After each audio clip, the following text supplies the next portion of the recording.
Scenes like this seem to dominate television news reports and newspaper headlines when they occur. Statistics show that 60 to 80% of all aircraft accidents are caused by human error. Unfortunately, airspace, like our freeways, is becoming crowded. A new NASA flight simulation laboratory called the Manned Vehicle Systems Research Facility at the Ames Research Center is addressing human factors issues which relate to pilot and crew performance errors. The facility in Mountain View, California, houses the most realistic commercial transport Boeing 727 aircraft simulation system in the world, as well as an advanced simulator being used to test and develop the cockpits of the next generation commercial aircraft. Facility manager Bob Shiner talks about the Boeing 727 cab. To do human factors, we found that we have to create a full mission environment. We have to give the pilot exactly the same scenario he's exposed to in the real world. Otherwise, he believes he's in a simulator, in a box. But if we provide all the cues that he finds in the real world, then we found that he'll behave the same way psychologically. And that's what we're studying. Fire. Essential. Check. Okay, 701, we're declaring an emergency at this time. We'd like an immediate right downwind. We'll climb to 2,000.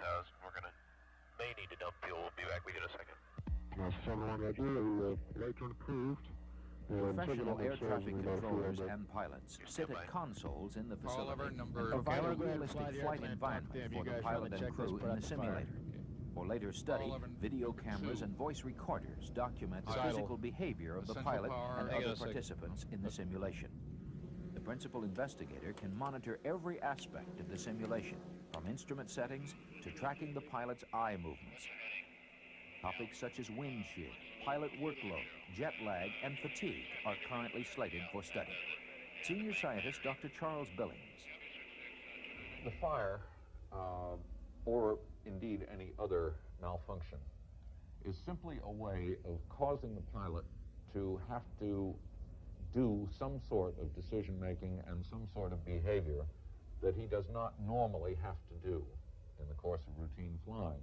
And it's the mechanisms of that behavior that we are really studying to try to help him and all flight crew members do a better job of decision-making under difficult circumstances. V1. Rotate. The Advanced Concept Simulator is a tool for designing the cockpits of the future. The hope is to replace many of the switches and dials found in today's aircraft with less cluttered instrument panels that are easier to use and can monitor aircraft functions better. The Manned Vehicle Systems Research Facility, solving in-flight human factors problems without leaving the ground.